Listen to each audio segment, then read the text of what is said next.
안녕하세요. 저는 서울에 사는 40대 중반 여성입니다. 여기 나오는 사연들을 항상 읽으면서 제가 겪은 이야기도 들려드리면 좋겠다 생각만 하다가 드디어 실행에 옮기게 되네요. 저는 이른 나이에 남편을 만나 일찍 결혼을 하게 되었어요. 가정 형편이 좋지 않았던 저는 어렸을 때부터 하루라도 빨리 집에서 독립하고 싶은 마음이 가장 컸어요. 매일 돈 때문에 싸우는 부모님, 그리고 내가 아르바이트를 해서 학교를 다녀야 하는 삶이 지독하게 숨막혔거든요. 다행히도 그 시기에 제가 열중할 수 있는 게 공부뿐이 없었습니다. 죽어라 공부하고 죽어라 아르바이트하는 삶을 살아갔어요. 전 저의 인생을 바꾸고 싶었어요. 소외계층에서 벗어나 조금은 여유 있는 삶을 원했죠. 죽어라 공부한 덕에 전 법대에 입학했습니다. 하지만 법대에 입학하고도 아르바이트는 꾸준히 해야 했어요. 그리고 아르바이트를 하면서 지금의 남편을 만나게 되었어요. 저랑은 완전히 다른 삶을 살고 있는 남편은 저에게 너무 신세계 같은 느낌이었습니다. 처음으로 이 사람과 같이 있으면 집보다도 마음이 편한 생각이 들었을 정도였으니까요. 남편네 집은 대대로 외식 사업체를 운영하고 있었어요. 외식 사업이 잘 되자 프랜차이즈로 전향을 하면서 유명해졌죠. 그런 집의 둘째 아들이었네요. 전 거기 음식점에서 아르바이트를 하다가 남편을 만나게 되었고요. 남편 말로는 제가 참 삶이 고단해 보였다는군요. 그렇게 저희는 서로에게 빠져들어 연애를 했습니다. 처음엔 남편의 배경은 몰랐습니다. 단순히 음식점의 젊은 사장님인 줄 알았어요. 연애할 때까지 남편은 본인의 집 배경에 대해 저에게 말한 적이 없었거든요. 돈의 여유도 있고 하고 싶은 걸 다 하는 모습들이 생소하기도 하면서 자신감에 끌린 것 같아요. 남편은 제가 집에서 독립하고 싶어 하는 것을 알았어요. 그리고 저에게 결혼하자고 프로포즈를 하였죠. 프로포즈를 하고 남자친구의 집안 배경을 알게 되었을 때 거부를 하게 되었어요. 어차피 그런 집에선 절 보잘것없이 생각할 게 뻔하니까요. 단순히 저에겐 법대생이란 타이틀 말고는 없었거든요. 하지만 의외로 남자친구의 집에 인사를 하러 갔을 때 저에게 아주 좋은 모습들을 보여주었습니다. 덕분에 긴장됐던 마음이 녹았어요. 법대생이라고 했나? 그럼 졸업하면 검사 준비하는 건가? 아니면 학기 중에 패스할 건가? 궁금한 게 많네요. 아, 네, 안녕하세요. 여건만 되면 바로 사실 준비할 계획이고요. 그래도 학교를 다니기 위해 아르바이트를 병행하는 거고요. 아, 아르바이트 하면서 40 패스하는 게 쉽지는 않죠. 우리 아들은 결혼하고 싶어 하던데 진영이가 한 번도 그런 적이 없어서 궁금했어요. 어떤 아가씨인지. 청명해 보이고 좋네요. 잘 만나봐요, 우리 아들이랑. 그리고 좋은 결과 이뤘으면 좋겠네요. 예비 시어머니의 긍정적인 반응으로 저희는 결혼을 준비할 수 있었습니다. 가난한 저를 남편은 많이 배려해 주어 저에게 맞춰서 결혼을 준비했네요. 이 부분에서 시부모님도 별다른 말씀은 없었고요. 태어나서 처음으로 행복하다고 많이 느꼈어요. 그렇게 저희 부모님에게도 남편을 소개했습니다. 부모님은 남편을 물론 너무 좋아했고요. 그렇게 저희는 결혼을 하게 되었죠. 내 인생에 이제 행복한 나날만 있을 것 같다는 그 착각 속에 결혼식이 진행되었습니다. 그리고 불행이 시작되었네요. 결혼을 하고 저희는 당연히 시댁에 들어가 살게 되었어요. 시아버지, 시어머니, 아주버님, 형님, 남편, 저 이렇게 6 식구가 살게 되었어요. 그렇게 시댁에서 맞이하는 첫날 저는 형님과 시어머니가 대화를 나누는 것을 우연히 듣게 되었습니다. 아니, 어머니, 어쩜 그렇게 격이 없는 여자를? 저 어머니한테 놀랐잖아요. 아무리 법대생이라고 하지만 집안 보니까 난리더만. 다 쓸 데가 있다. 검사 돼봐라. 집안에 검사 하나 두는 것도 나쁘지 않지. 우리같이 큰 사업하는 사람들은 검사 하나 그냥 꽉 붙잡고 있는 것도 좋을 거야. 그리고 이용 가치가 떨어지면 내쫓으면 되지 안 그러냐? 진영이도 그 사람 언제까지 갈 것 같아? 어머, 어머니, 역시 명쾌하시네요. 전 그 뜻은 몰랐어요. 어쩜 저렇게 격이 없는 며느리를 들이나 했더니 역시 내가 바보도 아니고 그런 계산도 못했을까봐 다 쓸 데가 있어서 순순히 들인 거지. 그리고 바로 팽이야. 그 얘기를 듣는 순간 몸이 바들바들 떨리기 시작하면서 제 몸을 주체할 수 없었습니다. 너무 충격적이었죠.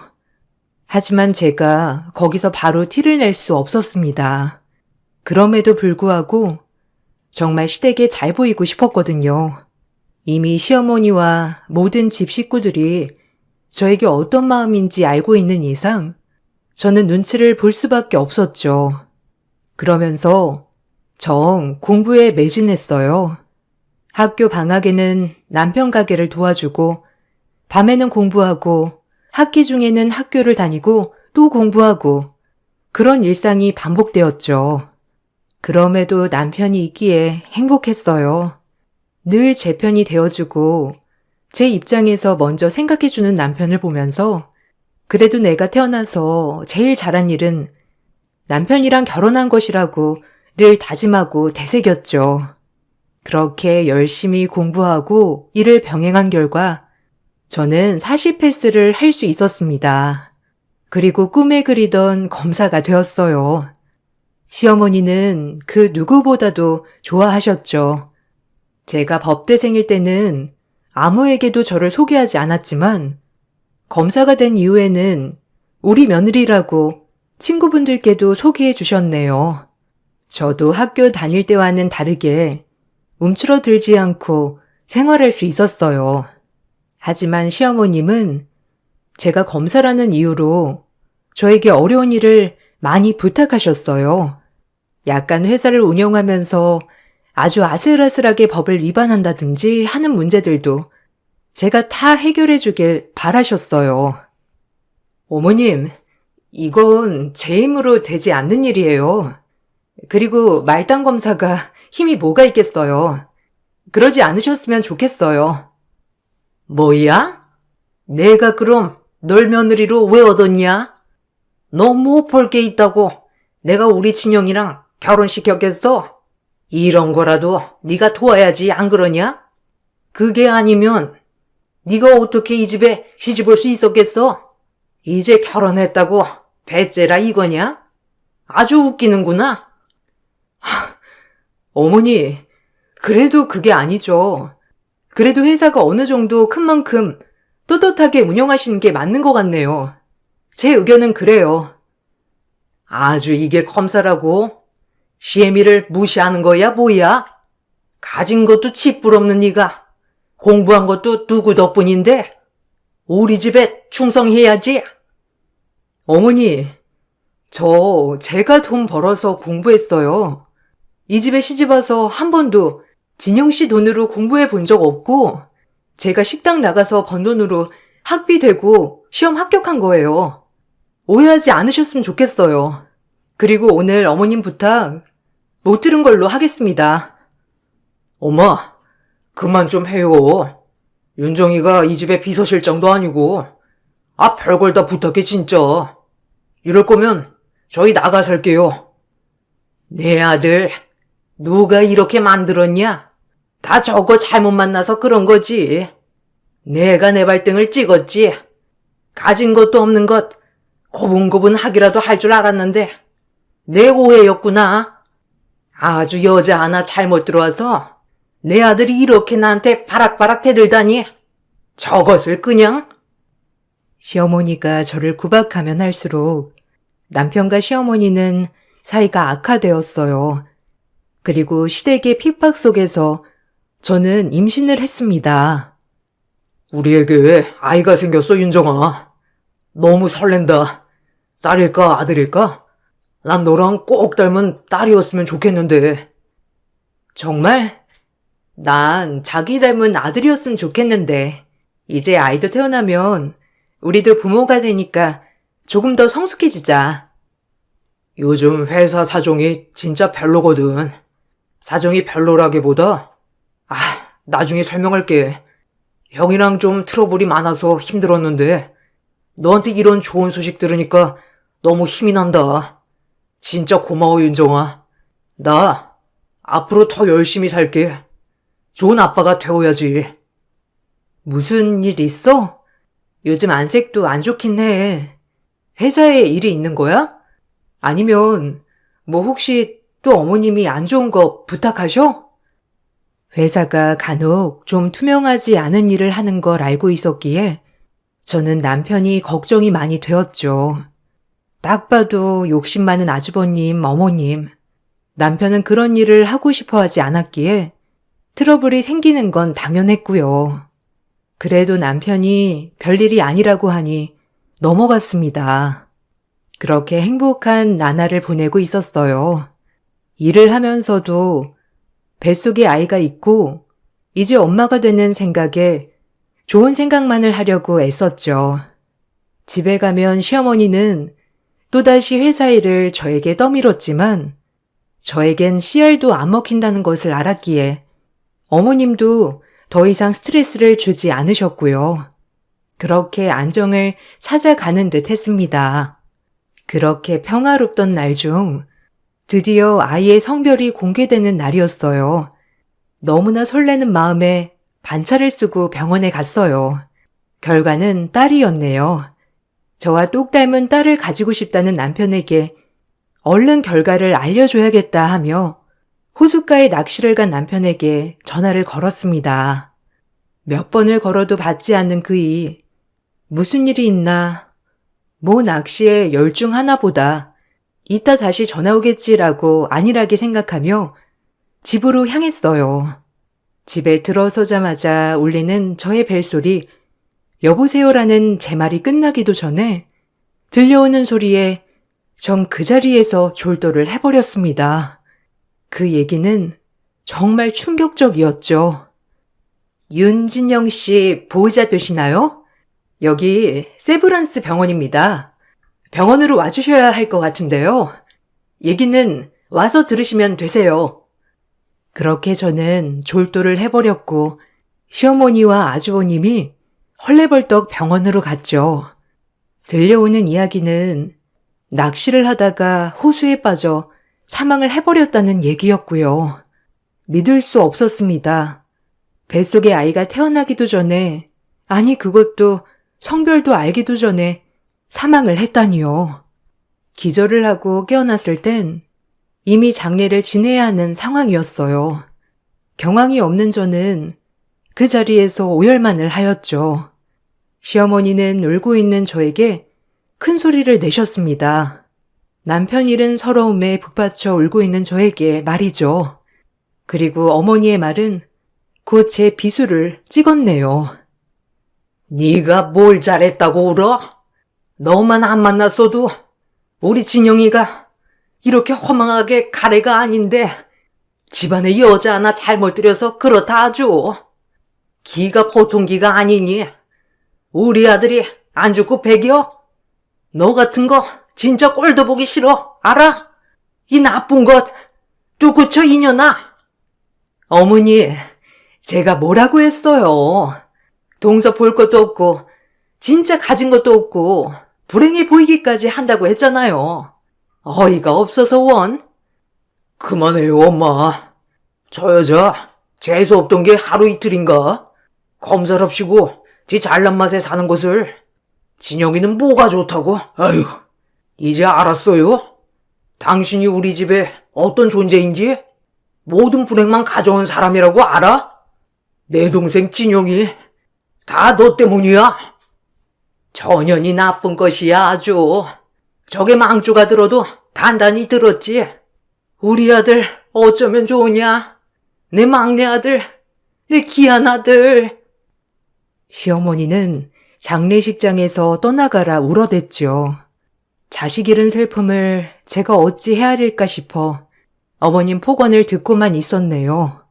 뱃속에 아이도 불쌍하고 전 이제 이 세상을 어찌 살아가야 하는지도 마음이 아파 도저히 몸을 가눌 수도 없었어요. 그렇게 장례식을 마치고 집으로 돌아와서 또다시 전 폭언을 들었습니다. 시어머님은 저와 뱃속에 있는 아이까지 부정하다며 화를 내셨죠. 꼴도 보기 싫다. 너랑 네 뱃속에 있는 아가 우리 아들 잡아먹고 잘 살 줄 알아? 너네가 그러고도 무사할 줄 알아? 이 뻔뻔한 거사? 어머니, 아이가 무슨 죄가 있나요? 그렇게 말씀하지 마세요. 저도 진영 씨 없는 이 세상 두렵고 힘들어요, 네? 그만 좀 하세요. 닥쳐! 처음부터 널 이 집에 들이는 게 아니었어. 이 집에 해만 되는 것. 어디 너 같은 것이 우리 집에 발을 들여 천한 거사. 전 그렇게 집을 나오려고 다짐을 하였습니다. 뻔히 애가 태어나면 애도 미워하실 것 같았기 때문이죠. 그래서 전 시어머니와 시아버지께 말씀을 드리고 독립 준비를 하였죠. 하지만 처음엔 순순히 나가라고 하던 시부모님은 정작 제가 나가려고 하자 태도를 바꾸셨어요. 그 태도를 왜 바꿨는지 금세 모든 이야기를 들을 수 있었지만요. 정말 의지할 곳 없는 마음이었습니다. 됐다. 진영이 없어도 네 방은 그대로 써. 애도 태어날 텐데 너 일도 하고 애도 보고 그렇게 애를 막 키울 거냐? 우리 진영이 핏줄인데? 어머니, 그래도 되나요? 저희 애랑 저랑 불행하다고 한 건 어머님이시잖아요. 그래서 나가려고 한 건데 갑자기 나가지 말라니요? 진영이 핏줄인데 내가 성급했어. 짐 풀고 쉬거라. 너도 고단했을 텐데 다음 주부터는 출근도 다시 해야 될 텐데. 갑작스러운 태도 변화에 이해가 가지 않았지만 저도 죽은 남편을 생각하니 쉽사리 발길이 떨어지지 않았어요. 그래도 아이도 낳고 시부모님이 본인들의 손녀도 보셔야 한다고 생각했으니까요. 그렇게 제정신이 아닌 듯 잠이 들었어요. 그리고 새벽녘 다시 한번 잠에서 깨어 물을 먹으러 거실로 나가는 순간 시어머니와 시아버지 그리고 시숙의 대화를 또 한 번 엿듣고 말았습니다. 사망보험금이 다 쟤한테 가는 걸 보고만 있을 거야? 당연히 우리 아들 사망보험금인데 우리가 챙겨야지, 안 그래? 그것까지 생각을 못했네. 하긴 우리 집에 도움도 안 되는 애가 그 어마어마한 돈을 가지고 가게끔 둘 수 없죠. 잘 생각해봐요. 분명 쟤랑 조카한테 다 갈 텐데 조카라도 붙잡고 있어야죠. 이 집에 한 게 뭐가 있다고 돈을 다 줘요. 빈손으로 시집왔으면 빈손으로 나가야지. 우리 회사에 뭐 도움된 것도 하나도 없고 그 돈은 절대 못 주지. 일단 붙잡아 놨다가 슬슬 구슬려서 보험금만 받아내고 내보내자고요. 조카든 말든 둘 다요. 지혜는 그래도 끔찍할 텐데 자기가 어떡할 거야? 애 핑계를 대서라도 붙잡아야 해. 그리고 식모살이라도 시켜야지. 아우 억울해. 불쌍한 우리 아들. 제가 한 게 뭐가 있다고? 우연히 듣게 된 시댁 식구들의 대화에는 저를 칭하는 말이 있더군요. 그리고 사망보험금. 정말 생각지도 못한 내용이라 충격적이었네요. 어떻게 자식이 죽자마자 보험금 수령을 생각할 수 있는지, 그리고 얼마나 내가 싫었으면 저런 생각까지 하실 수가 있는지 또다시 손발이 발발 떨리고 슬펐습니다. 하지만 뱃속에 아이가 있기에 꼭 참아내었죠. 아이만 낳는다면 모든 것이 다 해결될 것이라고 느꼈어요. 피부치로 연결된 사이니까요. 그렇게 전 다시 복직을 하였고 출산 준비를 하였습니다. 간혹 몰아쳐오는 슬픔을 감당하기는 너무 힘들었지만 죽은 남편을 생각하면서 제 딸을 꼭 예쁘게 키워낼 거라고 다짐했어요. 아침엔 일을 나가고 저녁엔 퇴근을 하여 시집살이를 하였죠. 만삭의 몸으로도 살림을 하였습니다. 그냥 죽은 남편을 생각해서 시부모님을 봉양한다고도 생각했습니다. 그렇게 차라리 몸이 고되니까 조금이나마 슬픔을 잊을 수 있게 되었고요. 반찬이 이게 뭐야? 어쩜 이리 간을 못 맞춰? 내가 누누이 말하지만 할 줄 아는 게 뭐가 있니 도대체? 아유, 입 아파, 속 터져. 싱거우세요? 어머니 입맛에 맞춘다고 한 건데 내일은 조금 더 신경 써서 해볼게요. 오늘은 그냥 드세요. 내가 말을 말아야지. 너만 보면 답답하고 나까지 우울해진다. 표정 좀 어떻게 할 수 없어? 아유, 저 답답이. 그만해 당신도. 새아가도 앉아서 먹거라. 만삭에 밥까지 하느라 힘들었을 텐데 출근도 해야 하고 같이 앉아 먹자. 종종 시아버지가 조금씩은 챙겨주셨지만 이미 시아버지 속마음도 아는 터라 그렇게 와닿진 않았네요. 그렇게 그날 밤 자려고 누웠는데 진통이 시작되었어요. 시부모님께 말을 할 수도 없었고 혼자 방에서 끙끙대다 119를 불러 병원에 도착했죠. 집에 119가 도착을 해서야 시부모님은 잠에서 깨셨어요. 저의 진통 소리에 시어머니만 저와 같이 병원을 가주었죠. 가는 내내 시어머니에게 잔소리를 들어야 했네요. 배도 아프고 정신적으로도 너무 힘든 출산의 밤이 되었습니다. 꼭 이렇게 남들 앞에서 우리를 못된 사람으로 알려야 속이 편하지. 배 아프다고 내려와서 얘기하면 될 것을 119를 불러? 저 사람들이 뭐라고 생각하겠냐? 집에 사람들도 있는데 119를 부르는 게 어이가 없어서 나원 참. 너 혼자 애 낳냐? 유세도 아니고. 그렇게 저는 시어머니 구박 속에 아기를 낳았어요. 임신 기간 내내 스트레스를 너무 많이 받아 걱정을 가득했지만 저희 아이는 너무 예쁘게 나와주었습니다. 아주 아빠 판박이로요. 남편이 지금 출산 후 모습을 본다면 얼마나 같이 기뻐해줬을지 눈물을 얼마나 흘려줬을지 생각을 하니 더욱더 남편이 그리웠어요. 시어머니는 본인의 손녀지만 잘 보지 않으셨고요. 저와 딸아이를 조리원에 데려다주곤 집으로 바로 가셨습니다. 시댁살이를 하는 기간 중 조리원에 있던 기간 10일만이 저에게 숨통이 트이는 시간이었네요. 그렇게 몸조리를 하고 시댁에 들어가는 길, 이제 아이와 저는 어떻게 사는 게 현명한 것인가를 많이 생각했죠. 집으로 들어가는 순간 또 한 번 시어머님은 저에게 말도 안 되는 소리를 하였습니다. 정말 기가 막히고 어이가 없었네요. 왔니? 몸조리는 좀 잘했고 이리 와서 앉아 보거라. 너한테 할 얘기가 있어. 아기 좀 눕혀놓고 나오려무나. 네, 어머님, 말씀하세요. 그리고 조리원까지 데려다 주셔서 감사합니다. 어머님 덕분에 편하게 갔었어요. 이제 네 인생 살아야 하지 않겠니? 네 몫은 좀 챙겨주마. 서로 얼굴 보는 것도 불편할 텐데 너 없는 동안 많이 생각했어. 네, 어머님. 그럼 저랑 이서랑 나가서 살면 되나요? 어머님, 아버님이 보고 싶을 땐 언제든 데려오도록 할게요. 저도 차라리 이게 나을 것 같았어요. 엄마가 행복해야 아이를 행복하게 키울 수 있다고 생각했으니까요. 오히려 먼저 말씀해줘서 감사했네요. 무슨 소리니? 너만 나가야지. 진영이 핏줄을 어딜 데리고 나가? 우리가 잘 키우마. 그러니까 너만 나가. 새 출발해야지 너도. 네? 아, 어머니, 그게 말이 돼요? 어머님 배 아파 낳은 아들 떼버리고 혼자 나오실 수 있나요? 전 못 그래요.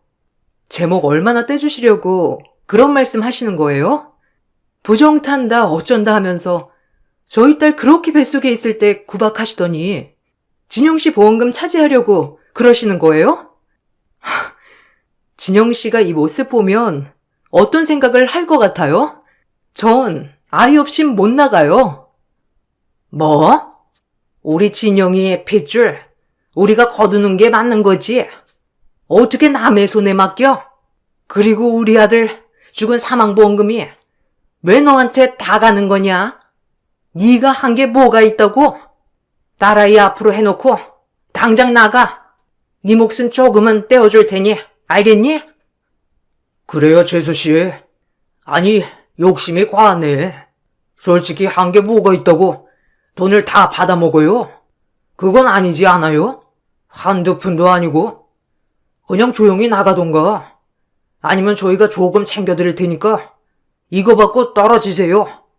더 이상 진흙탕 싸움하지 마시고요. 못 나가요. 그리고 이런 법은 없죠. 어머니, 법적으로도 엄연히 문제 있는 거고요. 전 아이 포기 못합니다. 그런 줄 아세요. 이 말을 끝으로 제 방으로 올라갔습니다. 정말 제 인생은 어쩜 이리 거센지 남편 잃고 자식까지 뺏길 위험에 처하니까 정신이 번뜩 차려지더라고요. 내 아이 내가 지켜야겠다 이렇게 말이죠. 그렇게 마음을 독하게 먹었어요. 그리고 다음 날이 되었죠. 동서는 미련한 거야? 아니면 대단한 거야? 어쩜 그렇게 눈치를 받아도 나갈 생각을 하지도 않는지. 돈 때문에 그래? 제가 뭘요? 당연히 제 딸은 제가 지켜야죠. 여기서 형님도 저 같으면 생떼 같은 자식 떼어놓고 살 수 있겠어요? 뭐? 아, 참나. 동서, 많이 변했다. 애 낳고 어떻게 됐나 봐. 참나. 아니면 빈몸으로 조카랑 나가던지. 여기서 이렇게 살고 싶어? 여러 사람 불편하게 뭐 한 건지 안 그래? 그냥 나가줘 조용히. 어차피 여기 집이랑 어울리지도 않는 사람이잖아, 동서는. 제가 왜요? 보기 싫은 사람이 나가세요. 전 제 아이 떼어놓고는 절대 못 나가요. 그리고 제목도 포기 못하죠. 안 그래요? 어머, 독한 거 봐. 이래서 없이 산 사람이 돈에 눈이 돌면 큰일 난다던데. 참 많이 변했다. 아니, 원래 그런 건가? 네. 절 이렇게 만든 게 여기 가족들이죠. 안 그래요? 제 생각 변함없어요. 그러니까 아무리 그래도 소용없다고요. 전 점점 독해져만 갔네요. 시어머니의 이년저년 소리도 아무렇지 않아졌고 형님의 비아냥대는 소리 따위도 말이죠. 그저 우리 딸을 어떻게 키워야 할지만 생각하기로 했습니다. 제가 이 집에 나가는 순간 딸아이는 무조건 데리고 나가지 말라는 시부모님. 그런 저는 법적 제지를 가하지 않는 이상 어쩔 수 없었거든요. 죽은 남편의 부모님한테 이렇게까지 하고 싶지도 않았고요. 그렇게 하루하루 핍박 속에 살았어요. 마침 육아휴직을 하고 있었기에 매번 집에서 시어머님의 눈총을 받아내었고요. 독한 것, 끈질긴 것, 이소 두고 나가라니까 어쩜 저리 뻔뻔하다니. 이제 내가 입이 아프다 아주. 네 불행이 우리 손녀한테 갈까봐 걱정이다 정말. 원래 딸은 어미 인생 닮은다는 말이 있는데 안 그러냐? 네 년이 화근이야. 불행을 달고 사는 년. 순간 너무 화가 났어요. 딸아이의 인생까지 운운하며 저에게 독한 말을 내뱉는 시어머니를 보니 더 이상 있을 수만은 없었어요. 그리고 전 그대로 뛰쳐나와 발길이 닿는 곳으로 달려나갔죠. 한참을 달리다 보니까 도착한 곳은 남편이 죽은 그 호숫가였네요. 그 호숫가 앞에서 얼마나 울었는지 남편도 원망스러웠어요. 왜 이렇게 저를 두고 먼저 갔는지. 마음 같아선 당장 그 강물에 뛰쳐 들어가고 싶은 심정, 딸아이의 얼굴을 생각하며 참고 또 참았습니다. 얼마나 울었을까요? 한참을 울고 정신을 차려보는데 호숫가에서 꿈틀꿈틀 무엇인가 한참 보니 웬 붕어 한 마리가 꿈틀대면서 얼굴을 내밀고 있었죠. 그리고 뻐끔뻐끔 그러다 그 근처를 맴도는 거였어요. 꼭 저를 위로해 주듯이. 한참 울다 그 붕어를 보며 멍을 때리는데 그 근처 흙더미에 USB 하나를 발견했습니다. 자세히 보니 죽은 남편이 항상 가지고 있던 USB였고요. 여기서 이걸 떨어뜨렸구나 하고 챙겼네요. 그리고 정신을 차리고 집으로 돌아와 남편의 USB를 보니 거기엔 어마어마한 것들이 숨겨져 있었습니다. 그것은 시댁의 사업체에 불법으로 납품하는 거래처와 횡령 금액 등이 상세하게 엑셀로 정리되어 있었네요. 이런 어마어마한 것을 숨기고 어떻게 살고 있었는지 대부분 아주버님이 저지르신 일이더군요. 남편은 그걸 하나하나 저장해 두고 있었고요. 아마 남편이 죽기 전 아주버님과 회사에 불만이 아주 많은 것 같았어요. 살아있을 때 지나가는 말로 가볍게 요즘 회사가 내 마음처럼 안 된다 이런 말을 자주 했었거든요. 이런 걸 저장해둔 남편을 보며 눈물이 났어요. 누구 하나한테 기댈 곳도 없이 혼자 이걸 숨기고 얼마나 괴로웠을지. 아마도 이걸로 나중에 법적으로 제지를 하려고 했던 모양이더군요. 홀로 외로이 싸움을 해왔을 남편을 생각하니 마음이 아팠고요. 시부모님의 사업체가 그리 투명하지 않은 것을 알고 있었지만 이렇게까지 불법들을 저지르고 있는 것을 보니 기가 막혔습니다. 그리고 이것을 검사로서 그냥 보고만 있는 것은 아니라는 판단이 섰고요. 그리고 전 판을 짜기 시작했습니다. 매일같이 딸을 가지고 협박하는 시부모님, 그리고 비꼬는 형님, 딸을 못 볼 수도 있다는 생각에 항상 초조하게 지내온 날들을 생각하며 복수의 칼날을 갈았습니다. 그리고 회사에 복직을 신청했어요. 그리고 딸을 데리고 독립할 준비를 했고요. 일하는 법원 근처에 작은 아파트를 하나 분양받고 딸과의 새 출발 준비를 했어요. 이렇게 쉬웠던 일을 마음 먹기까지 쉽진 않았지만 무엇이든 맞서 싸우겠다 생각하고 각오했네요. 그리고 복직 후 시부모님 회사에 소장을 전달했습니다. 시부모님은 난리가 나셨고 찾아오셔서 저에게 입에 담지도 못할 욕을 하며 또다시 딸아이로 협박을 하기 시작했죠. 익숙했습니다. 다 각오를 했거든요. 내가 너 이럴 줄 알았다. 언제든 우리 뒤통수 칠 생각만 했지 니녀는? 너 내가 가만둘 줄 알아? 검사라고 데려와서 집에 도움될 것 같아 오냐오냐 했더니 집에 도움은 안 돼. 제 남편도 잡아먹어. 이제 우리한테 칼을 꽂아? 네가 그러고도 인간이야? 말씀은 바로 하셔야죠, 어머님. 모욕죄로 콩밥 드시고 싶지 않으면 이쯤 그만하세요. 그리고 이제 이서 가지고 협박도 그만하시고요. 정당히 경찰 조사 받으세요. 그게 제가 드릴 수 있는 선물이네요. 더 이상 꼼수 쓰지 마시고요. 그리고 이서 문제는 법으로 해결할게요. 얼마가 걸리든 싸울 거네요. 이제 더 이상 안 당해요. 애초부터 진영 씨 사망보험금 때문에 발 묶어두신 거 알고도 참은 거예요. 그리고 이서 자꾸 데려가려고 하신 것도 돈 때문인 거 다 알고요.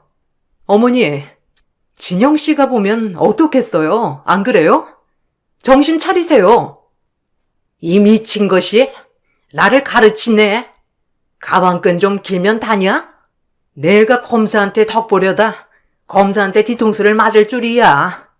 아주 못된 것. 아니, 동서, 제정신이야? 감히 우리 집을 상대로 지금 뭐 하겠다는 거야? 이제 남이라 이거야? 너, 내가 알아봤어. 그 입 좀 닫으세요. 아주버님 깜빵 보내기 싫으면 다 아주버님이 이렇게 저지른 거 알고 있어요. 알아요? 그리고 어머님한테 제대로 설명해 주실래요? 지금은 저한테 욕할 게 아니라 빌어야 할 때라고? 있어가지고 협박 그만하시고요. 돈에 눈먼 인간들 같으니라고. 뭐? 너 누구한테 지금 이래라 저래라야? 너 내가 오늘 가만두나 봐. 어디 잘난 척이야 지금? 천한 것이? 형님은 그 말이 끝나고 뺨을 날렸네요. 어이가 없던 순간도 잠시 저도 똑같이 뺨을 때렸습니다. 그리고 서류 더미를 얼굴에 날려버렸죠. 그리고 소리치는 시어머니와 형님을 뒤로 한 채 제 일하는 사무실로 들어왔어요. 그리고 고소장을 추가했네요.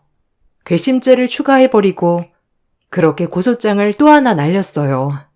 시댁은 한바탕 뒤집어졌고 저를 가만 안 두겠다고 일을 가는 상황이 됐고요. 하나도 무섭지 않았습니다. 저와 제 딸아이만 잘 살 수 있으면 그걸로 되니까요. 그렇게 아주버님은 소환 명령이 떨어져 담당 수사관에게 조사를 받게 되었죠. 그리고 본격적으로 수사 착수에 들어갔네요. 시댁은 횡령과 불법 거래 등을 하여 아주버님이 불구속 입건되셨고 결국 징역을 가셨어요. 그리고 엄청난 벌금을 물게 되었죠. 그리고 제 딸아이 건에 대하여 법적 다툼을 진행했습니다.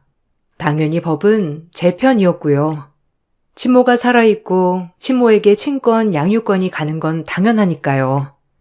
그렇게 깔끔하게 모든 것을 끝을 내고 딸과 새 출발을 시작했습니다. 이렇게 쉬웠던 일을 미련하게 시간을 허비한 느낌이기도 하지만 시댁에 있으면서 여러 가지 많이 배웠네요. 제 딸아이는 저만 지킬 수 있다는 것을요. 그리고 분명 죽은 남편도 이 모습을 보면 잘했다고 해줄 게 뻔했으니까요. 그렇게 모든 싸움을 마무리 짓고 살아가고 있습니다. 가끔 딸아이가 크는 모습을 보며 남편이 사무치게 그립기도 이 모습을 같이 보면 얼마나 좋을까 싶어 눈물이 나기도 하고요. 그래도 남편과 꼭 닮은 딸아이를 보면서 항상 힘을 내고 있어요. 그리고 제 딸아이가 언젠간 어른이 되어 엄마 고맙다고 한마디만 해준다면 이 거친 세상 정말 살아온 보람을 느낄 것 같네요. 지금은 많이 괜찮아졌지만 아직도 남편이 혼자 회사에서 힘들었을 생각, 저희 가족을 위해 참아왔던 생각, 그리고 딸아이를 그렇게 보고 싶어 했던 마음을 생각하면 많이 아프네요. 그럼에도 저에겐 긍정적인 제 딸, 하나밖에 없는 딸을 꼭 잘 키워내리라 다짐해 봅니다. 언젠가 남편을 다시 만난다면 남편이 저에게 이 세상 정말 잘 살아왔다고 고생했다고 한마디쯤은 해주겠죠. 그날만을 기다리며 딸아이와 행복하게 살아갈 겁니다. 제 글 읽어주셔서 감사합니다. 안녕하세요. 저는 용인에 살고 있는 40대 초반 여자입니다. 얼마 전에 해외 파견을 1년간 떠나게 된 남편을 배웅해주고 집으로 돌아오는데 시모가 살던 집 앞을 스쳐 지나가면서 시모가 저에게 했었던 충격적인 일들이 떠올라 집에 들어오자마자 사연을 신청하게 되었습니다.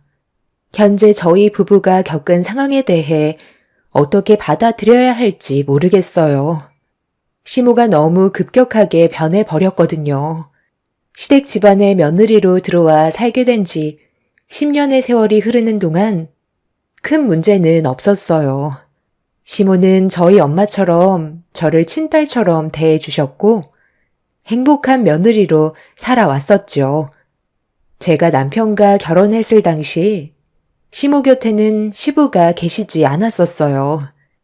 예전에 먼저 세상을 떠나셔서 남편이 집안의 가장 역할을 해왔었죠. 그래서 결혼할 당시 시부의 빈자리를 어떻게 채워드려야 할지 고민을 하다가 틈나는 대로 시모가 외로움을 느끼지 못하게 자주 찾아뵙는 게 좋은 선택인 것 같아 저희 부부는 시간만 되면 시모와 함께 시간을 보내드렸었죠. 그렇게 살아온 세월이 10년이었고 제가 시모에게 신경을 쓰는 만큼 저에게도 정말 잘해 주셨어요. 그렇게 별일 없이 잘 지내고 있었고 앞으로도 큰 문제는 없을 것 같았어요. 하지만 저희 부부에게 생각지도 못한 일들이 조금씩 나타나기 시작하더니 시모는 10년 동안 저에게 한 번도 보여준 적 없었던 모습으로 저를 당황스럽게 만들었습니다.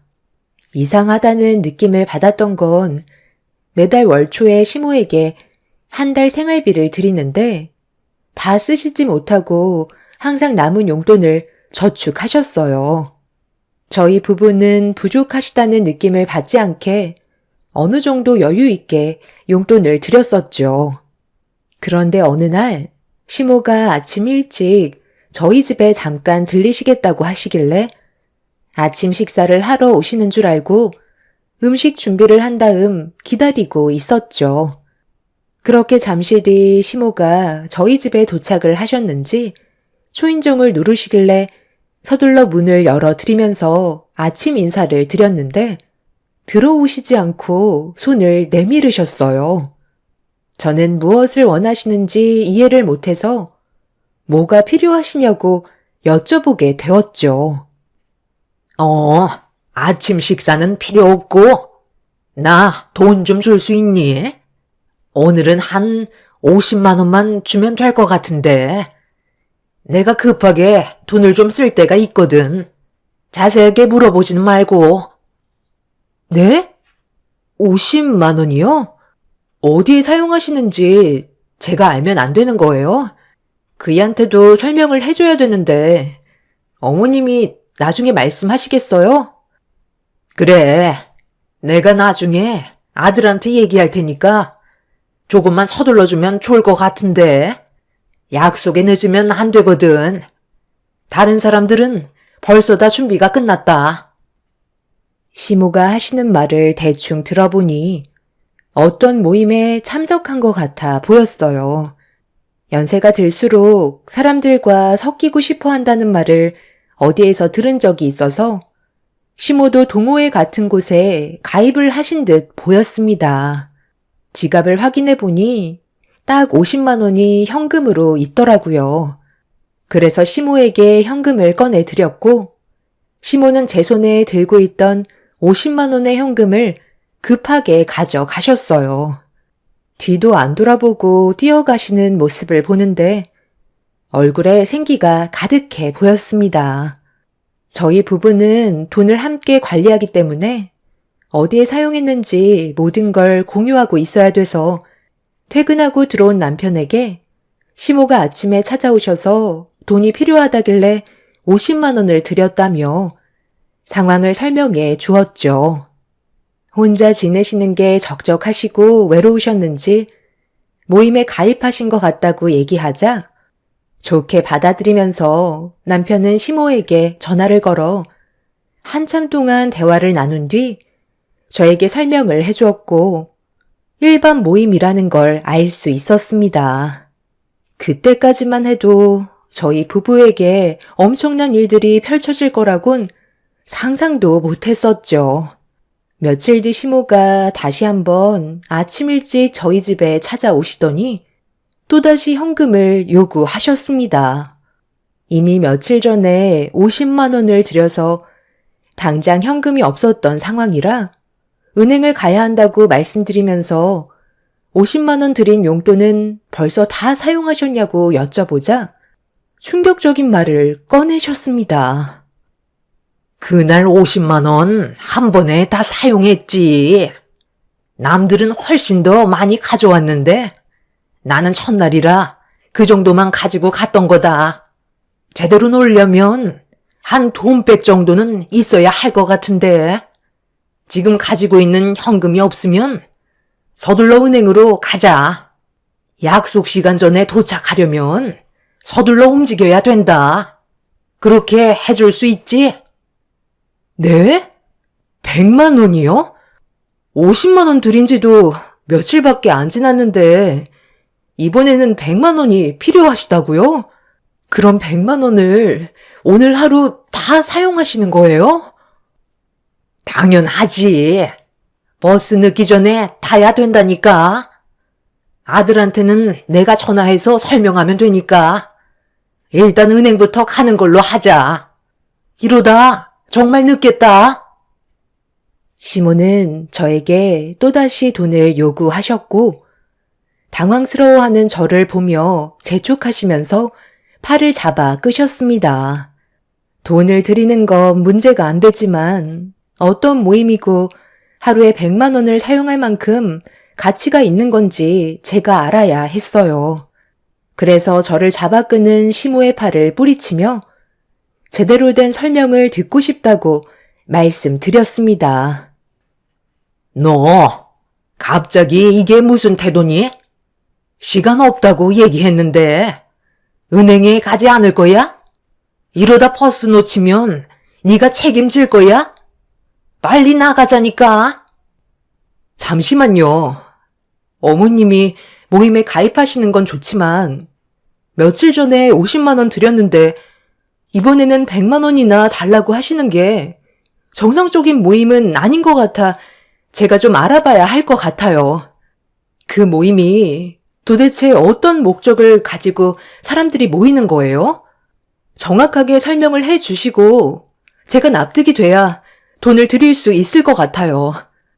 어머님이 즐겁게 모임에 참석하시는 것까지는 좋지만 어느 모임이든지 그렇게 많은 돈을 그날 하루에 다 사용하지는 않아요.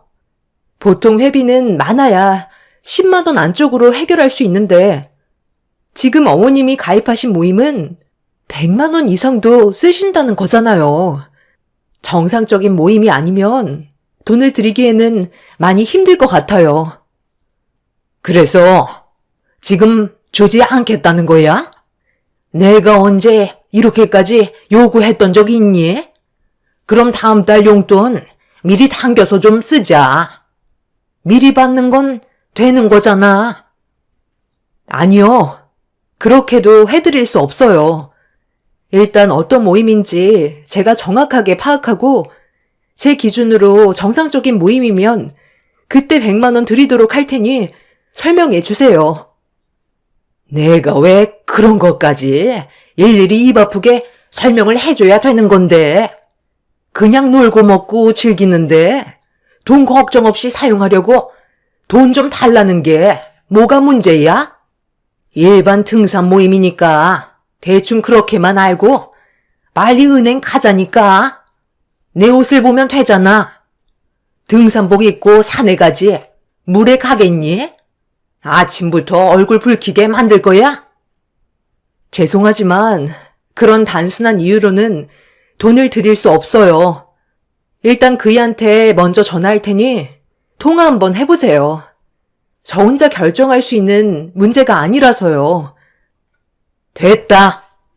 너 때문에 기분 잡쳐서 오늘은 안 갈란다. 나도 이왕 노는 거 돈 걱정 없이 놀고 싶어서 좀 더 여유 있게 받아가겠다는 건데 그걸 반대해? 시모는 제가 돈을 드리지 않았다는 이유 때문에 화가 잔뜩 올라오셨어요. 남편과 결혼 생활하면서 시모가 저에게 얼굴을 붉힌 적은 단 한 번도 없었는데 그날은 저에게 상처되는 말까지 거침없이 뱉으셨어요. 처음 보는 시모의 행동들이 저를 당황스럽게 만들었고 집으로 돌아가시는 모습을 보면서 걱정이 많아졌어요. 이런 적이 단 한 번도 없었기 때문에 어떻게 대처를 해야 될지 몰라 걱정이 많았었죠. 그렇게 기분이 좋지 않은 상태로 아이를 학교에 보낸 뒤 출근하면서 아침부터 시모에게 제가 너무 했는지 다시 생각을 해봤지만 이건 상식에 벗어나는 일이라 납득을 할 수가 없었어요. 혼자서 오만 가지 생각을 하며 회사에 출근해 일을 하다가 점심시간 때 남편한테 전화를 해서 아침에 있었던 일들에 대해 설명했어요. 예상했던 대로 제가 이상한 게 아니었죠. 남편도 처음에 50만 원 정도야 충분히 이해를 했었지만 그걸 하루에 다 쓰셨을 거라곤 생각조차 못했었는데 며칠 전에 들인 돈을 다 쓰고 100만 원을 또 달라는 건 문제가 있는 거라며 퇴근 후 시댁에 찾아가 왜 돈이 필요한 건지 진지하게 대화를 나눠봐야 할 것 같다는 남편의 말을 들을 수 있었습니다. 그렇게 저희 부부는 퇴근 후 학원 일정을 끝내고 나온 아이를 차에 태운 뒤 시댁으로 향하게 되었습니다. 시모는 저희를 달가운 표정으로 바라봐 주시지 않았어요. 그냥 집에 들어갈 것이지. 언제부터 나를 신경 썼다고? 여긴 왜 온 거야? 할 말 없으니까 그만 돌아가라. 어차피 돈을 주지 않을 거면 나도 할 말이 없다. 엄마, 그 모임이 정확하게 어떤 목적을 가지고 함께 모이는 건지 저한테 솔직하게 설명해 주세요. 그렇지 않으면 정상적인 모임이 아니라고 판단하고 경찰에 신고할 거예요. 문제가 있는 모임에 엄마가 빠졌으면 아들인 제가 데리고 나와야 하는 책임도 있는 거라고요. 며칠 전에 다녀오셨을 때 뭐 하셨어요? 뭘 해? 그냥 동호회 사람들끼리 만나서 인사하고 아침 먹고 등산한 뒤에 산에서 내려와 풍경 좋은 데서 수다 떨다가 왔지. 소규모 모임도 아니고 100명이 넘는 인원들이 함께 하는데 회비는 참석 비용밖에 안 되는 거라고. 나머지는 개개인이 알아서 해야 되는 거니 당연히 돈이 들 수밖에 없는 거지. 그래서 엄마가 혼자 다 냈다는 말이에요? 그런 것도 아니잖아요. 다른 사람들은 엄마보다 더 많은 돈을 가져온다면서요. 거기가 무슨 돈 자랑 하는 데도 아닌데 하루 놀면서 그렇게까지 돈이 많이 필요한 거라면 다음부터는 그 모임에 참석하지 않는 게 좋을 것 같아요. 거기보다 더 좋은 모임들도 훨씬 많으니까 새로운 곳을 찾아보는 게 좋을 것 같아요. 제 말 무슨 뜻인지 아시겠죠? 저희는 이런 식으로 돈을 드릴 수 없다는 걸 다시 한번 말씀드리는 거예요. 어머님, 소박하게 모이는 동호회도 많아요. 저희까지 부담을 가지면서 그 모임에 참석하는 건 아닌 것 같아요. 이런 일로 얼굴 붉힐 필요 없잖아요. 됐다. 너희들이 언제 내 생각 해준 적 있니? 용돈 받는 것도 눈치를 봐가면서 받아야 되는 거야? 이번 달 생활비 다 써서 밖에 나가지도 못하니까 다음 달 용돈이나 미리 당겨주고 가라. 이 나이 먹고 모임 하나 참석하는 것도 너희들 눈치 봐가면서 나가는 내가 너무 불쌍하고 더는 살고 싶지도 않다. 시모는 저희가 돈을 드리지 않는다는 거에 많이 서운해 하셨어요. 하지만 시모가 참석하는 모임은 정상적이지 않다고 판단해 용돈을 드리지 않았습니다. 그리고 그날 이후부터 시모는 저희 부부에게 일절 연락도 주지 않으셨고 시댁에 오라는 말도 꺼내지 않으셨어요. 집안에 계시는 걸 확인했는데도 문조차 열어주지 않으셨습니다. 시간이 지나면 시모도 저희를 이해해주고 다시 예전으로 돌아갈 수 있게 될 거라 생각했지만 시모와의 관계는 좀처럼 좋아지지 않았어요. 남편은 전화를 받지 않는 시모에게 문자로 연락을 드렸는데 그건 용돈 문제였어요. 평소 같으면 한 달마다 용돈을 드렸겠지만 저희한테 제대로 설명도 해주지 않는 모임에 참석하게 된 걸 알게 된 이후부터 불안해서 용돈을 마음 편히 드리지 못했습니다. 그래서 필요하실 때마다 그때그때 연락을 주시면 어디에 사용하실 건지 저희가 들어보고 용돈을 드리기로 했었죠. 모임에 들어가는 돈만 아니면 그게 신경 쓰지 않겠다는 문자였어요. 그런데 시모가 남편이 보낸 문자를 확인하셨는지 곧장 저에게 전화가 왔어요. 분명 불만을 한가득 표현하시려고 전화하신다는 걸 알고 있었지만 받을 수밖에 없었습니다. 내가 받는 용돈을 너희들한테 허락받아가면서 사용해야 된다는 거야? 무슨 그런 개떡 같은 말이 다 있어? 저번에 얘기했잖아. 그 모임에 참석하지 않는다고. 어머님이 속 시원하게 설명을 못 해주시니 그이가 어머님의 말을 신뢰하지 못하는 것 같아요. 계속 이런 식으로 한다는 게 아니라 어느 정도 기간을 두면서 지켜보다가 다시 예전처럼 한 달에 한 번씩 드린다고 하니까 조금 불편하시더라도 저희 의견을 따라 주셨으면 좋겠어요. 저희도 이렇게까지 하고 싶지 않아요. 끝까지 너희들 입장에서만 얘기하는 거지? 내 화가 머리끝까지 올라오는 걸 봐야 다시 예전으로 되돌려 놓을 거니? 정말 해보겠다는 거야? 엄마, 저예요. 제 말 들어주세요. 엄마한테 들어가는 한 달 용돈이 얼마예요? 400만 원 정도 되잖아요. 남들 밖에서 한 달 힘들게 일해야 받는 월급을 엄마는 걱정 없이 용돈으로 쓰고 계시잖아요. 그런데 이번 달 초에 용돈을 드렸는데 유나 엄마한테 또 50만 원 받아 가셨죠? 그리고 며칠 뒤에 또다시 100만 원 받아 가시려는데 저희가 기분이 어떻겠어요? 엄마만 용돈 드리는 것도 아니고 처가에도 들어간다고요. 요즘 같은 불경기에 정말 많이 드리는 건데 그걸 모임에 전부 다 사용하시면 저희는 기분이 어떨 것 같아요? 그런 곳에 사용하시라고 드리는 용돈이 아니에요. 그러니까 저희 말에 따라주세요. 시모는 더 이상 남편의 말을 듣고 싶지 않았는지 전화를 끊어 버리셨어요.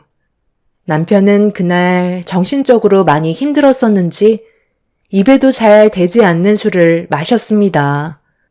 그렇게 시모는 저희 부부에게 연락 한 통 하지 않으시다가 남편이 한동안 해외 파견을 나가야 된다며 가기 전에 얼굴 보며 식사라도 한 끼 하고 싶어 했지만 시모는 끝까지 얼굴을 보여주지 않았습니다. 결국 남편은 다음날 해외 파견을 나가야만 했었죠. 남편은 모 대기업에서 엔지니어로 일을 하고 있어요. 그러다 보니 해외에도 자주 다녀오는데 이번에는 1년 동안 장기로 해외 파견을 가야 했기 때문에 저도 걱정이 상당히 많았었죠. 말이 1년이지 4계절 동안 남편의 얼굴을 볼 수 없다는 게 너무 마음이 아팠어요. 먹고 살기 위해 하는 일이라곤 하지만 제 속이 말이 아니었죠. 남편은 해외로 나가기 전에 시모의 얼굴을 한번 보고 싶어 했지만 끝내 시모는 문을 굳게 닫은 채 열어주지 않으셨고 남편은 해외로 떠나게 되었습니다. 결혼 생활 10년 동안 이런 일이 자주 있어서 어느 정도 적응이 될 법도 한데 남편이 해외로 떠날 때면 항상 걱정이 많았었어요. 그렇게 남편이 공항으로 들어가는 모습을 본 뒤 다시 집으로 돌아왔는데 현관문을 여는 순간 뒤에서 갑자기 누군가 제 머리채를 잡으며 집 안으로 밀고 들어왔어요. 너무 놀라 비명을 지르면서 고개를 돌리자 저와 눈이 마주친 건 한동안 얼굴을 보여주지 않으셨던 시모였습니다. 잔뜩 화가 난 얼굴로 저를 내려보시는데 평소에 제가 알던 모습이 아니었고 신변의 위협까지 느낄 정도로 시모가 상당히 분노하고 있다는 걸 알 수 있었습니다. 최대한 침착하게 지금의 상황을 정리하는 게 좋을 것 같아 흥분하지 않고 천천히 입을 열었어요. 어머님, 언제 오셨어요? 미리 연락이라도 주셨으면 밖에서 기다리시지도 않으셨을 텐데 너무 오래 기다리셔서 화가 나신 거예요? 그이는 벌써 해외로 떠났어요. 그건 내가 할 바 아니니까 너는 당장 나한테 매달 받는 생활비 400 즉시 토해내라. 당연히 받는 돈을 네가 뭔데 필요할 때마다 주겠다는 거야? 어머님, 그건 저번에도 말씀드렸잖아요. 용돈 안 드린 것 때문에 이러시는 거예요? 일단 제 머리 잡은 손부터 좀 놓고 말하세요. 이런 식으론 대화가 안 된다고요. 줄 거야, 말 거야. 2번 말하게 하지 말고 당장 400 토해내라. 어차피 내 아들도 없는 상황에 네가 뭘 할 수 있겠어? 오늘 끝장 보고 싶은 건 아니지? 시모는 제 머리채를 잡고 끝까지 놓아주지 않았어요. 계속해서 흔들어대시면서 돈을 달라고 요구하셨습니다. 결국 참다 못한 저는 시모를 강하게 뿌리치면서 떨어뜨려 놨는데 제 머리채를 너무 강하게 잡았는지 시모의 양손에는 머리카락이 한 움큼 빠져 있었고 시모의 손에 있던 제 머리카락을 보게 된 순간 이미 저도 제정신이 아니었어요. 기분이 상해버릴 대로 상해버린 상태라 시모에게 드릴 용돈은 없을 것 같다고 말씀드렸고 제 말이 끝나자마자 양팔을 걷어 붙이더니 저에게 다시 달려들려고 하시는데 갑자기 현관문이 열렸습니다. 그리고 눈앞에 나타난 건 다름 아닌 남편이었어요. 분명 비행기를 타고 떠난 줄 알았던 남편이 눈앞에 나타나자 저와 시모는 깜짝 놀라고 말았죠. 남편은 화가 머리끝까지 올라왔는지 개분옥이라는 시모의 이름을 소리치며 부르면서 거침없이 걸어왔어요. 그리고 남편이 꺼내든 서류 봉투를 뒤집는 순간 저는 바닥에 떨어진 사진을 보고 경악을 하고 말았습니다. 충격적이게도 시모는 상상 이상의 모임에 속해 있었어요. 단순 동호회인 줄 알았는데 그건 저희들의 착각이었고 이상한 단체에 빠져 매달 그곳에 돈을 바치고 있던 거였죠. 시모는 사색이 된 얼굴로 분노한 남편의 얼굴을 회피하고 있었지만 이미 모든 사실이 밝혀진 상태라 시모도 더 이상 숨기지 못하자 한마디 꺼내셨습니다. 내 마음이 편하면 그걸로 된 거 아니야? 앞으로 얼마나 더 산다고? 내가 원하는 걸 하고 싶다는 건데 이렇게까지 나를 막아서야 되겠니? 이것 때문에 그동안 계속해서 용돈을 올려달라고 했던 거였어요? 저한테 저축 잘하고 있다면서요. 저희가 급하게 돈이 필요할지도 모를 상황을 대비해 모아두셨다면서요. 그런데 엄마한테 지금 남은 재산이 뭐가 있는데요? 용돈에 집착하시는 건 엄마가 가지고 계셨던 돈이 지금 바닥이 나셔서 그런 거잖아요. 제가 하도 의심스러워서 며칠간 엄마한테 사람을 붙였어요. 도대체 얼마나 잘난 모임이길래 하루에 돈백이 넘는 금액들을 쓰는지 알고 싶었다고요. 그런데 제가 상상했던 거와는 비교도 안 될 정도로 엄청난 모임에 가입하셨더라고요. 그런 단체가 엄마한테 유익을 줄 수 있다고 생각하세요? 그 사람들은 전부 다 사기꾼이라고요. 왜 이렇게 생각이 없으신 건데요? 평소에는 저희와 은원도 잘 나누시더니 이런 건 왜 엄마 혼자 독단적으로 결정하신 거예요? 마음이 적적해서 그랬다.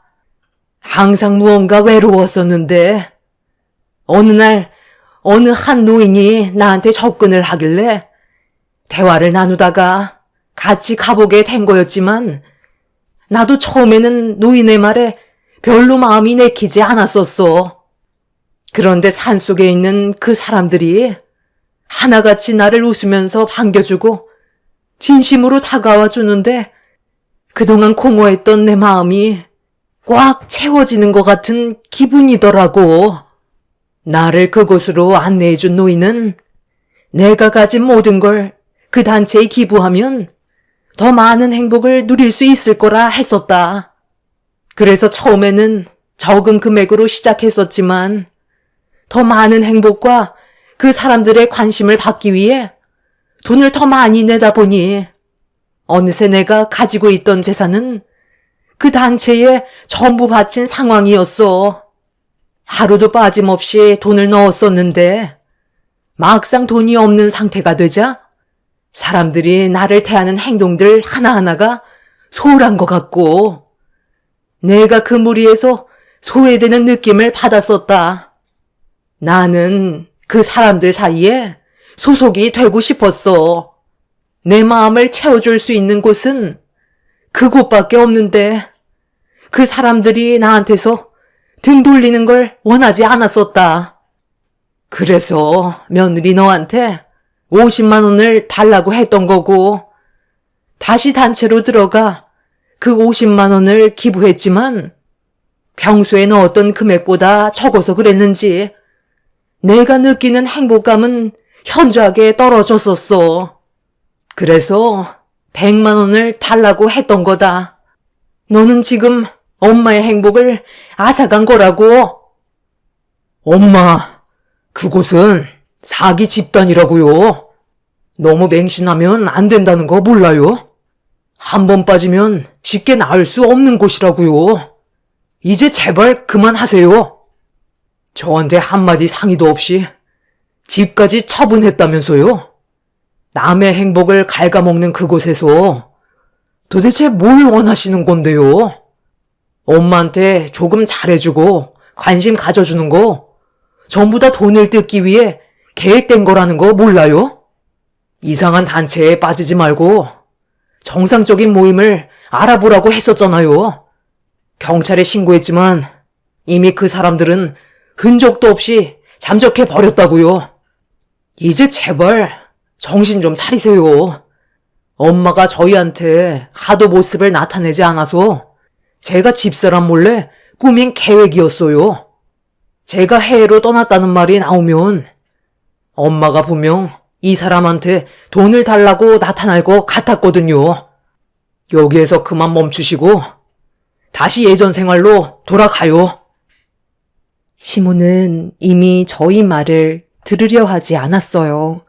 돈만 있으면 그 사람들을 만날 수가 있다고 갑자기 제 가방을 들더니 밖으로 뛰어 나갔습니다. 남편이 시모가 도망치지 못하게 붙잡자 시모는 저와 남편에게 그 사람들을 같이 만나러 가자면서 눈물까지 보이시며 슬퍼하고 계셨어요.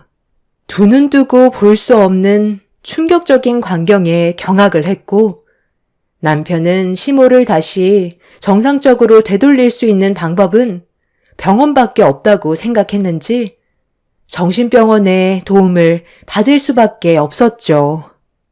저희는 경찰의 도움을 받아 그 단체의 행방을 알아보고 있는 중이지만 흔적조차 없이 사라져버린 그 사람들을 찾는 건 쉽지 않은 것 같습니다. 어느 단체에 맹신을 하게 되면 사람이 순식간에 변한다는 말을 듣긴 했었는데 시모가 변해버릴 거라곤 정말 상상도 못했었죠. 시모는 현재 안정을 되찾고 있는 중이고 어느 정도 회복이 되면 다시 일상으로 돌아갈 수 있도록 최선을 다해 노력하고 있긴 하지만 한번 망가진 정신은 쉽게 돌아오지 않고 있는 게 지금의 현실입니다. 주위에서도 저와 비슷한 경험을 하신 분들이 계신가요? 이런 음지에 있는 단체에 빠진 사람들이 상당히 많이 있다는 말을 듣기는 했었지만 그게 저희 시모가 될 줄은 꿈에도 몰랐었네요. 남편은 회사와 돈을 받고 계약이 되어 있는 상태라 지금 당장 일을 그만두게 된다면 그에 따른 위약금이 발생해서 어쩔 수 없이 해외에 1년의 시간을 보내야 하는 상황입니다. 시모는 지금도 제 얼굴만 보면 이 모든 게 저로 인해 시작된 거라고 병원에서 한바탕 난리를 치셨어요. 제가 모든 걸 빼앗아 갔다고 생각하고 계세요.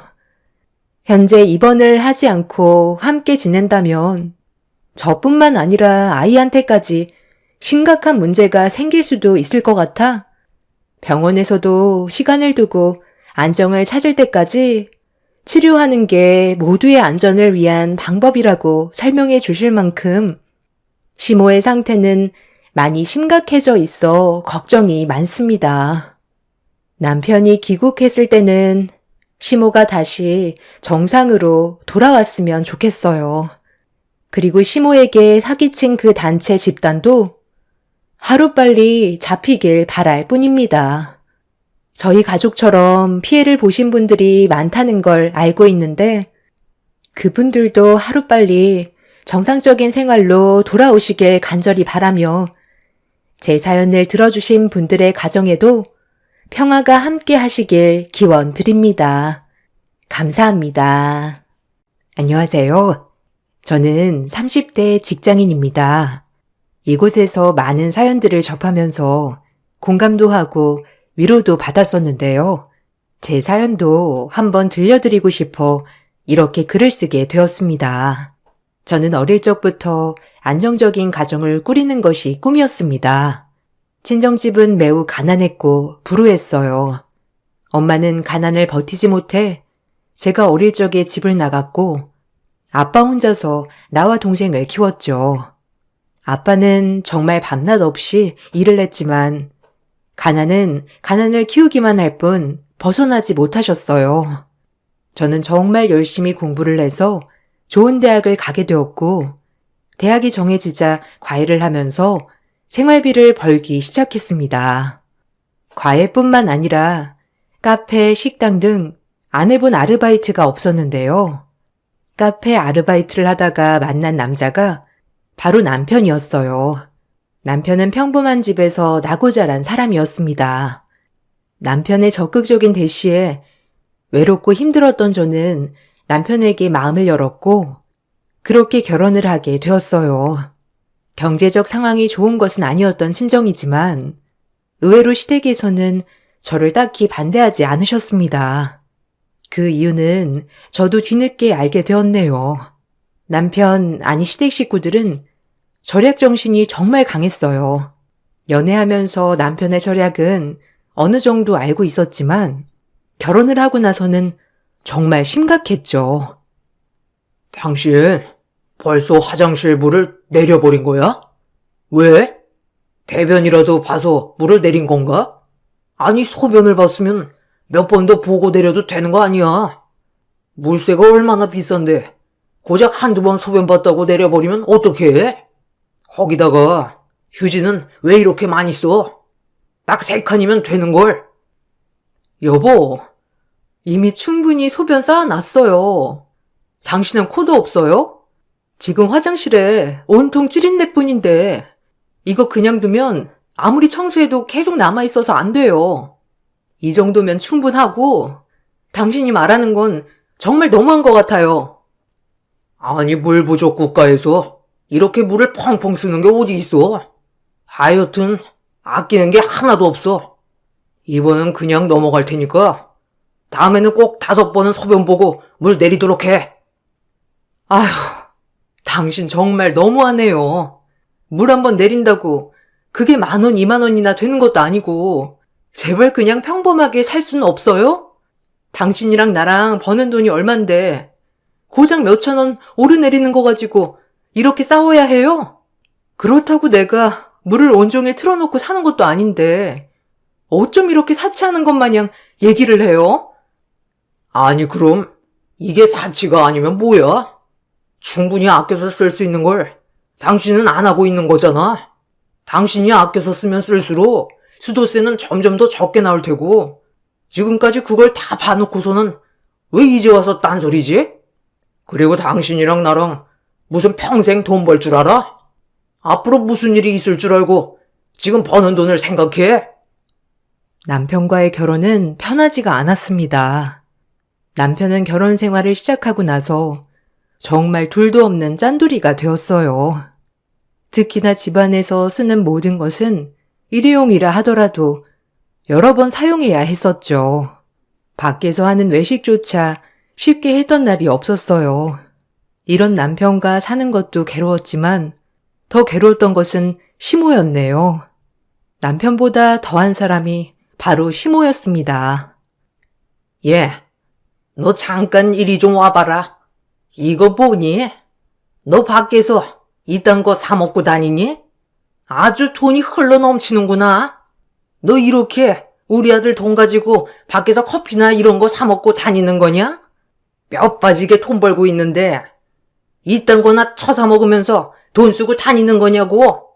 도대체가 가난한 집 딸이라고 해서 좋아했더니만 아주 아낄 줄을 모르는구나. 너 진짜 가난한 집 딸 맞니? 혹시 네가 이렇게 돈 마구 쓰고 다녀서 가난해진 건 아니고? 어머님, 무슨 말씀을 그런 식으로 하세요?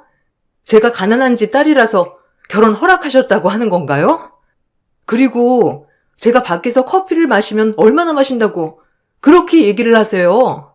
남편만 일을 하는 게 아니고 어머님 저도 밖에서 일해요. 일하다 보면 커피 한 잔 할 수도 있는 거고요. 그리고 이거 다 제가 사 먹는 것도 아닌데 왜 그렇게 말씀하세요? 아니 그럼 이렇게 쌓여있는 커피컵들은 다 뭐니? 내가 이런 것도 모를 줄 알고 얘기를 하는 거잖아. 너 시애미를 어떻게 보고 그렇게 무시해? 아주 친정이 가난하다고 해서 돈 좀 아낄 줄 알겠구나 했더니만 밖에서 커피나 사 먹고 다니고. 너 저렇게 밖에서 사 먹다가는 네 친정 꼬락선이 쫓아가는 것밖에 더 되겠어? 우리 아들이 매달 돈 벌어다 줘도 네가 다 써버리면 돈이 모이겠냐고? 어머님, 저희 집 그런 식으로 욕하지 마세요. 그리고 저희 생활비 각자 알아서 각출해서 모으고 있고 나머진 용돈으로 알아서 쓰고 있어요. 그리고 지금도 쓸데없이 쓰는 돈 하나도 없습니다. 어머님이 저희가 쓰는 돈에 대해서 참견하실 일은 아닌 것 같아요. 뭐? 얘가 어른이 얘기를 하면 네 알겠습니다. 죄송합니다가 먼저 나와야지. 큰 소리 내는 건 어디서 배워먹은 버르장머리야? 너 내 아들 돈 한 푼이라도 써봐. 정신이 제대로 박힌 줄 알았더니만 허참 기가 막히네. 내가 너희 나쁘라고 얘기하는 거겠니? 아껴서 나중에 너네한테 도움되라고 하는 말이야. 어쩜 시애미가 얘기한다고 다 욕하는 줄이나 알고 너 그렇게 쓰고 다니다가는 나중에 땅을 치고 후회해. 시어머님께서는 불시에 집으로 찾아와 쓰레기통이며 수납장이며 몰래 다 뒤져보시고는 마음에 들지 않는 부분이 있으면 퇴근을 할 때까지 기다리시다 저에게 크게 화를 내시곤 했습니다. 신혼 초반에는 왜 그러실까 생각도 많이 들었지만 점점 시간이 지나면서 서운한 마음보다는 시어머님에 대한 분노가 마음속에 자리를 잡는 듯 했죠. 남편에게 얘기를 해봤자 남편은 시어머님이 다 우리들 좋으라고 하는 말이라며 오히려 시어머니가 하는 말이라면 먼저 반기를 드는 저의 태도가 더 이상하다고 말을 했죠. 당신 어머님께 좀 말해주면 안 될까? 아무리 그래도 부부가 없는 집에 불시에 찾아와서 수납장이며 쓰레기통이며 다 보시고서는 화를 낸다는 게 나도 당황스럽고 불편해서. 거기다가 요즘은 화장지나 이런 것도 어느 정도 줄어들었는지 보시는 모양이더라고. 저번보다 화장지가 헐 많이 줄었다면서 얘기하시는데 정말 당황스럽고 어떻게 말을 해야 할까 싶더라고. 엄마가 우리 불편하라고 그러시겠어? 솔직히 당신 친정엄마도 안 계시는데 살림이라고는 제대로 본 적도 없잖아. 그래서 더 신경 써서 얘기를 해주시는 거지. 우리 엄마한테 따로 생활비 아끼는 법 배우겠다고 하는 지인분들도 많은데 왜 당신은 무조건 엄마 말이라면 반기를 들어? 그냥 엄마가 얘기를 하면 좋은 말이구나 하고 들으면 되지. 정 듣기 싫으면 한 귀로 듣고 한 귀로 흘려. 나도 처음에는 그러려고 했는데 점점 심해지시잖아. 커피 하나 사 먹는 것도 눈치 보이고 거기다가 고지서나 이런 것도 다 보시는지 얼마나 쓰는지 알고 계시더라고. 뭔가 감시를 받는 듯한 느낌이 나니까 당신이 좀 잘 말을 해줘. 내가 그렇다고 사치를 하는 것도 아니잖아. 솔직히 이 정도면 나도 많이 아끼고 사는 거 아니야? 당신이? 당신은 진짜 안 아끼고 사는 거야. 마시고 싶은 커피도 마음껏 마시면서 무슨 아끼고 사는 거야? 우리 엄마는 엄청 아껴서 지금 살고 있는 집도 사시고 돈도 많이 모으시고 그러셨어. 이게 다 아버지 은퇴하시면 자식들한테 안기대고 편하게 사시려고 하는 거라니까. 엄마가 우리한테 나쁜 소리 하는 것도 아니고 엄마가 잘못하는 것도 없는데 무슨 말을 해? 시어머니가 막말을 퍼부을 때마다 저도 매번 대응을 했지만 시어머님께서는 큰 타격이 되지는 않았는지 소용이 없었습니다. 그래서 심하다 싶을 땐 남편에게 얘기를 해보기도 했는데 남편은 오히려 시어머니가 뭘 잘못했는지 모르겠다며 말을 하더라고요. 그런 남편의 태도에 황당하기도 하고 어이가 없기도 했죠. 더욱더 황당한 일은 시어머니는 집안일은 모두 아내인 제가 해야 된다는 것이었습니다. 제가 전업주부가 아닌 일을 하고 있음에도 불구하고 요즘 애들은 맞벌이는 필수라고 하면서도 집안일은 아내가 하는 일이라고 말을 하셨습니다. 처음 제가 남편과 더 이상은 아닌 것 같다 생각을 했던 때가 있었는데 그때 남편에게 집안일을 시킨다고 시어머니께서 아주 크게 화를 낸 날이었어요. 저보다 일찍 퇴근을 한 남편이 집에서 쓰레기를 들고 나오는 걸 시어머님께서 보고 잔뜩 화가 나셨던 날이었죠. 너, 내가 내 귀한 아들 쓰레기 버리라고 너 받아들였는 줄 아니? 어떻게 여자애가 쓰레기 하나 꼼꼼하게 버리지 못해서 밖에서 힘들게 일하고 온 남편을 시켜? 그러라고 니네 친정에서 가르치디? 아니지. 넌 친정엄마도 없으니까 배워먹은 게 없으니 이렇게 남편 못 시켜서 안달인 거니? 어떻게 된 게 가난한 집 딸이라고 해서 수그리고 살 줄 알았더니만 절약도 못해, 집안일도 못해, 뭐 하나 제대로 하는 게 뭐가 있니? 네? 어머님, 저도 밖에서 일하고 들어온 거예요. 그리고 집안일이라고 해봤자 쓰레기 하나 버린 것뿐인데 그거 하나 했다고 이렇게 난리친 거예요? 제가 전업주부였다면 쓰레기 버리는 거 제가 했겠죠. 근데 그것도 아니고 같이 늦게까지 힘들게 돈 벌어서 오고 있는데 저는 집안일까지 해야 된다고요? 저는 그렇게 한다는 사람 한 번도 못 봤습니다. 뭐? 네 주변에는 다 개념도 없다니? 누가 하늘 같은 남편 쓰레기 버리는 걸 시켜? 뭘 잘했다고? 그리고 또박또박 말대꾸야? 시어머니가 지적하면 잘못했구나 생각을 해야지. 아유, 내가 정말 잘못 생각했다. 가난해서 양심은 있는 줄 알았더니만 가진 거 없으니 개념도 없는 줄 몰랐네. 너 우리 아들이 안 말렸으면 너 지금 당장 집에서 내쫓았을 거야, 알아? 어머님, 여기 제 집이에요. 결혼하기 전에 제가 제 명의로 입주한 제 집이라고요.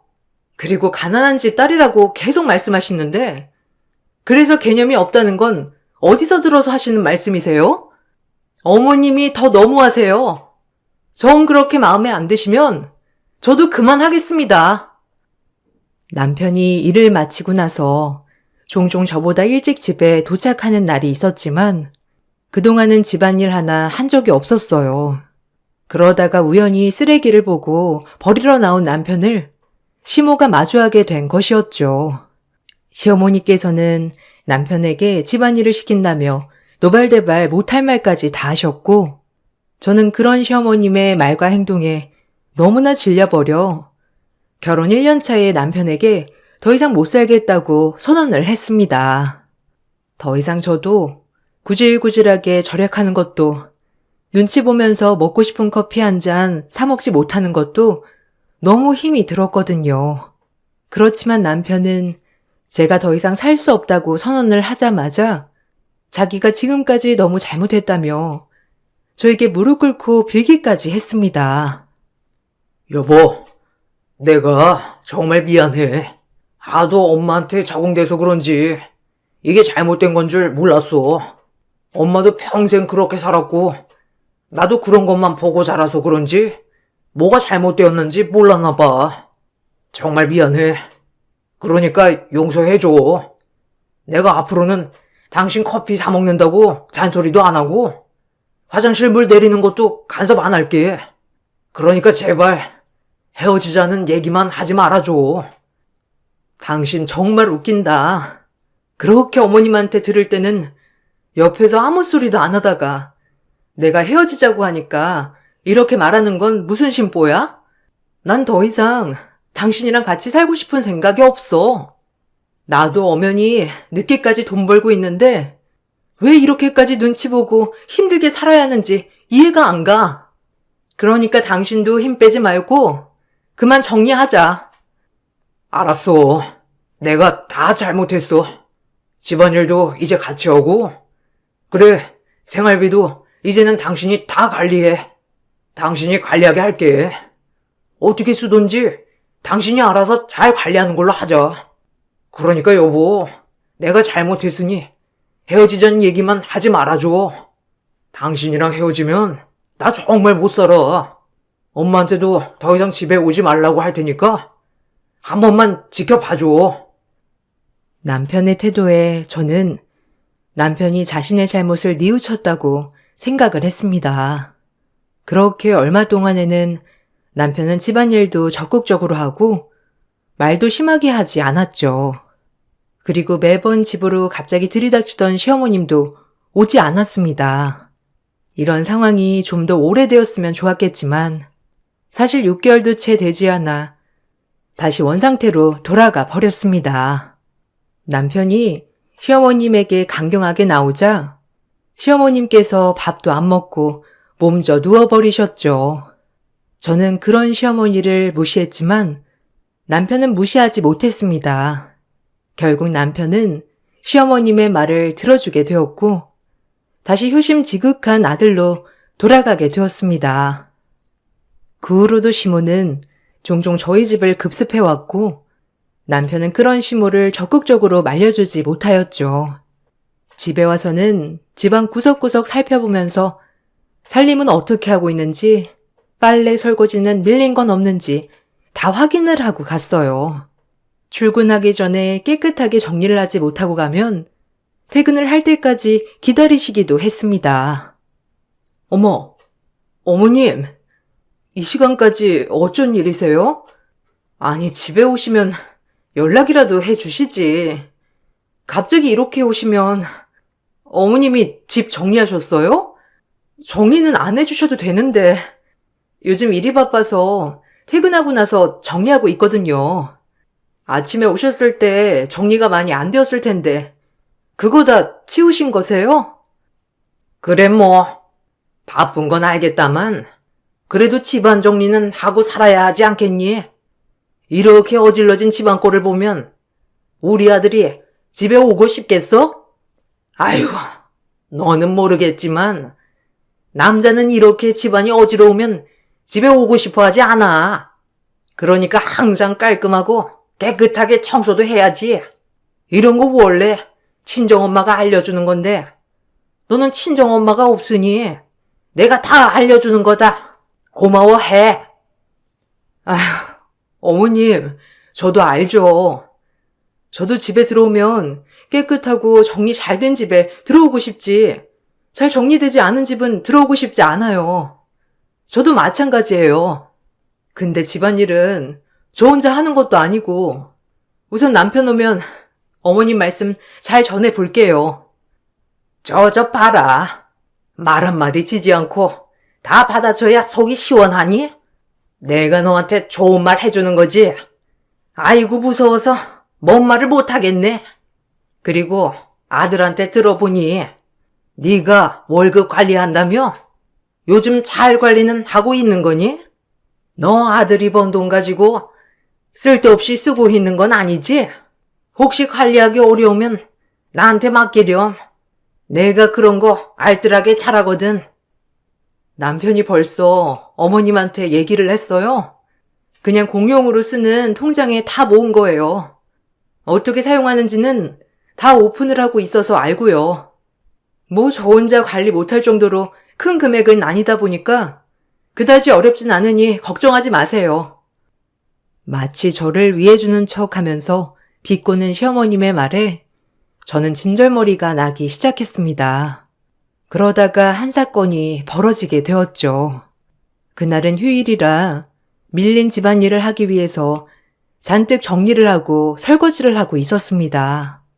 요즘 급탕비가 많이 나와서 찬물로 설거지를 하고 있던 그때 갑자기 두 모자가 집으로 들어왔어요. 갑작스러운 상황에 영문도 모르고 쳐다보고 있으니 시모는 갑자기 저의 머리채를 잡고 끌기 시작했습니다. 야, 너 내가 통장 관리 네가 한다는 것에서부터 알아봤다. 이게 정말 이딴 식으로 돈 쓰려고 해? 감히 네가 내 아들 돈을 이렇게 쓴다고?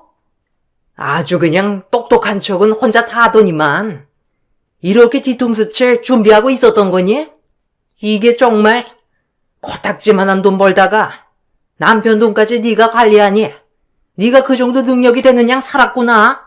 너 이제는 끝이다, 끝. 어머님, 갑자기 왜 그러세요? 여보, 어머님 좀 말려봐. 어머님, 일단 진정하시고 왜 그러시는지 얘기 좀 해보세요. 이렇게 제 머리 잡아당기시지만 마시고 어떤 일인지 말씀을 해주셔야 제가 대답을 하죠. 제가 거기다가 흥청망청 돈을 쓰다니요?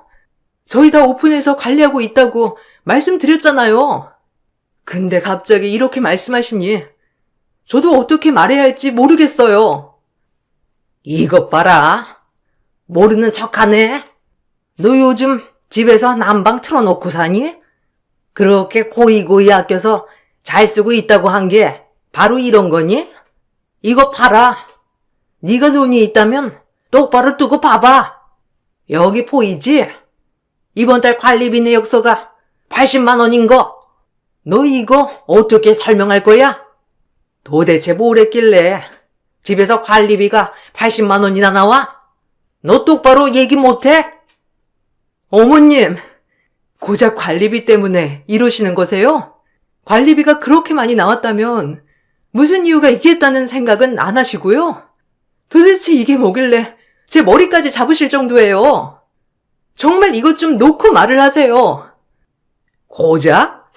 너는 80만 원이 고작이라는 거니? 그래, 그럼 그 고작 80만 원 네 친정아비한테 나가서 받아와.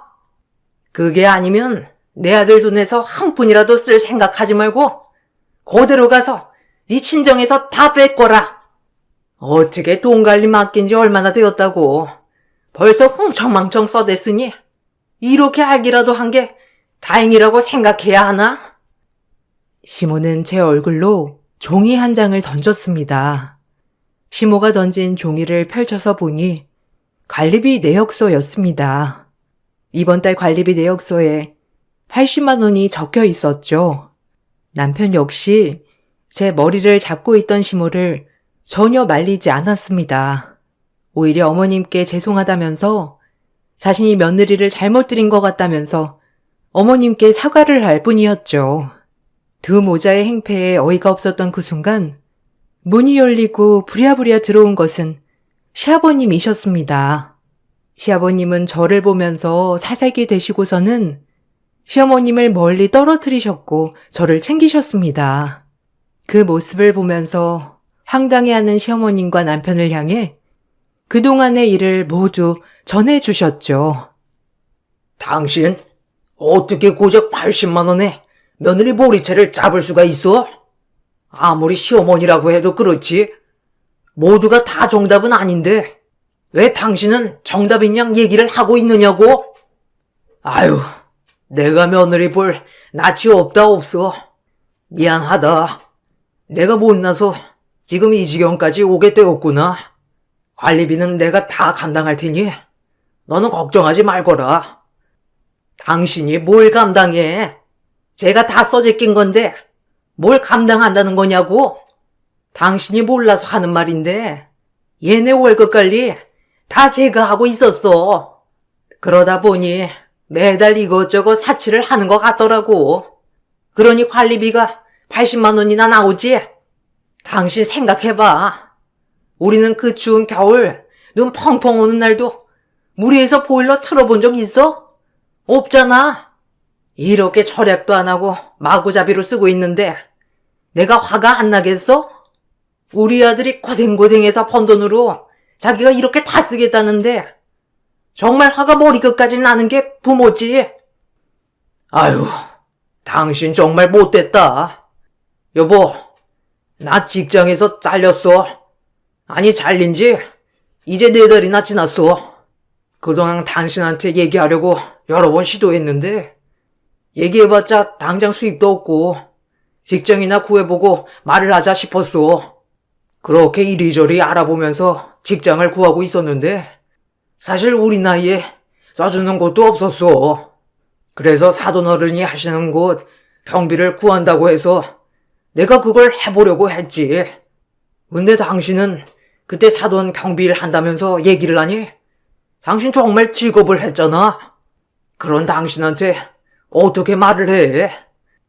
당신이 일을 잘린 거랑 무슨 상관이라는 말이야? 그럼 지금까지 출근한다면서 갔던 곳은 어디고? 매달 들어온 월급은 뭐며? 출근 시간 동안 도대체 어디서 뭘 하고 다녔던 거야? 그게 당신 몰래 나 여기 와서 지냈어. 출근하는 척 매일 밖을 나섰는데 정말 갈 곳이 한 곳도 없더라. 그동안 절약한다면서 친구들이나 주변 지인들한테 밥 한 끼 제대로 사줘본 적도 없고 거기다가 늘 얻어먹기만 하니 사실 네 옆에는 아무도 없어 지금. 공원에서 있던 날에 얘가 날 보고 집으로 가자며 데리고 온 거야. 너 이게 사실이야? 근데 왜 지금까지 아무런 말도 하지 않았어? 왜? 이제 시애비가 돈 벌 일도 없어지니까 너한테 수그리면서 살라고 말하려고 말을 안 한 거니? 어떻게 너는 새까맣게 시어머니도 속이고 남편도 속여? 아주 너 대단하구나. 이런 것도 말도 안 하고 그래서 시아버지 비밀 지켜준다고 돈도 알아서 펑펑 쓴 거니? 어머님, 그런 게 아니고요. 아버님께서는 어머님 불편하셔서 이렇게 저희 집에 와 계셨던 거예요. 아버님이 어머님께 여러 번 직장 잘렸다는 거 얘기하려고 하셨지만 어머님께서 매번 그런 것에 경악하고 못마땅해 하셔서 말씀하실 수 없으셨대요. 그래서 아버님께서 간곡하게 얘기하지 말아달라고 하셔서 말씀 못 드렸던 거고요. 시어머님께서는 경비 일을 하고 있는 친정 아빠를 매번 옆에서 뭐라고 하셨습니다. 어디 가서 사돈 경비 일을 한다고 하면 다들 손가락질을 한다면서 시부 앞에서도 비하 발언을 서슴지 않게 하셨던 모양이더라고요. 그러다 보니 시부께서는 늙은 나이에 경비를 한다고 하면 난리가 나겠다 싶어 당분간은 직장에서 잘린 것을 숨기기로 하신 것이었죠. 그리고 직장에 다닌다는 핑계로 나와서 좀 더 편하게 있고 싶다고도 말을 하셨어요. 어머님, 아버님께서 정말 힘드셨어요. 아무리 추워도 집 보일러는커녕 전기장판도 1시간 이상 켜지 못하게 하시고 집안 등불도 안 켜시고 밥도 아침에 먹었던 거 그대로 저녁까지 챙겨 드시게 하셨잖아요. 씻는 것도 매번 찬물에 그런 게 너무 힘드셨대요. 그래서 저희 집에서 당분간 낮에 지내고 싶다고 하시길래 저희 집에 있는 동안에는 좀 편하게 지내시라고 난방도 펑펑 틀어드리고 온수바다 사우나도 하실 수 있도록 해드린 거예요. 예. 넌 왜 관리비 많이 나온 걸 시애비 탓을 하니? 너 우리 남편이 순진하다고 그걸 다 받아줄 거라 생각을 해? 아무리 그래도 그렇지. 직장에 잘린 걸 말 안 하는 게 내가 불편해서라고? 그런 게 어디 있니? 넌 말이나 되는 소리를 해. 그래, 당신이 한번 얘기를 해봐. 얘가 하는 말이 다 사실이야? 당신 집에 있는 게 싫어서 그동안 낮에 여기서 지냈어? 그래, 맞아. 며느리가 하는 말이 다 맞아. 솔직히 당신이랑 살면서 내가 따뜻한 물에 언제 목욕이나 한번 해봤어? 그리고 매번 설거지 할 때도 당신 찬물로만 설거지하게 하고 거기다가 감기 몸살에 추워해도 당신 보일러 한번 높게 켜보지도 않았잖아. 그러니 내가 당신이랑 같은 집에서 견딜 수나 있겠냐고. 그 관리비 다 내가 쓴 거다. 그러니 며느리한테 아무 소리 하지 마라. 시아버님의 이야기에 어머님께서는 경악을 금치 못하셨죠. 시아버님은 저에게 미안하고 고맙다는 말을 하시고서는 시어머님을 모시고 나가셨어요. 한 차례 폭풍우가 지난 듯이 사건이 터지고 시아버님께서는 시어머님께 황혼 이혼을 통보하셨습니다. 어머님께서는 그럴 수 없다고 극구 반대하셨지만 아버님께서는 그동안 변호사도 만나시면서 이런저런 준비를 다 해두셨더라고요. 사실 시모의 짠순이 행동은 이유가 있었습니다. 그동안 수십 년 동안 외벌이로 돈을 모으셨던 아버님의 재산을 어머님께서 투자를 하면서 탕진을 했던 것이었어요. 그렇게 시어머님께서는 땡전 한 푼 없이 집에서 쫓겨나게 되셨습니다. 시아버님께서는 남은 돈을 가지고 집을 처분해 시골로 내려가셨어요. 홀로 남은 어머님께서는 당연하듯이 남편과 살겠다고 나섰죠. 다짜고짜 짐을 챙겨서 저희 집으로 오신 시어머님께서는 안방을 비우라며 말을 하셨습니다. 나 이제 여기 와서 살란다. 나도 찌긋찌긋했는데 잘 됐지 뭐. 얘 뭐하니? 안방 정리하지 않고 안방을 정리해야 내 짐도 넣어서 정리할 거 아니니? 얼른 움직여라. 오늘 다 못하면 내일 연차를 써서 정리를 하던지. 아유, 안 그래도 너한테 살림 좀 알려줘야 되겠다 싶었는데 잘 됐네. 이참에 나랑 살면서 살림도 좀 배우고 아끼는 법도 배우고 하자꾸나. 친정엄마도 없는데 내가 이렇게라도 알려줘야지. 네? 어머님, 여기 와서 사신다고요? 갑자기 이렇게 얘기를 하시면 어떡해요? 그리고 어머님, 저는 어머님이랑 같이 못 살아요.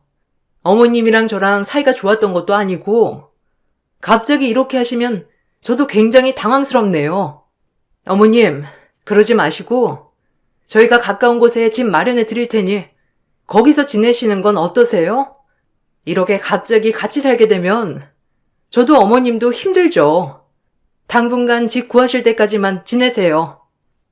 너 무슨 소리 하는 거니? 아들 집이 있는데 왜 내가 다른 집을 가? 나는 아들네 집에서 살란다. 정 불편하거든 네가 나가렴. 나 말리지 않으마. 우리 아들도 나랑 사는 걸 더 원하지. 너랑 사는 걸 원하겠니? 그렇지 아들? 쟤는 왜 저렇게 모든 게 계산적이고 그러니? 암튼 가기 전에 월급 관리 통장은 내놓고 가거라. 안 되겠네요. 그냥 두 분이서 오손도손 재미나게 사세요. 제가 여기서 빠져드리겠습니다. 사람이 염치가 있어야죠.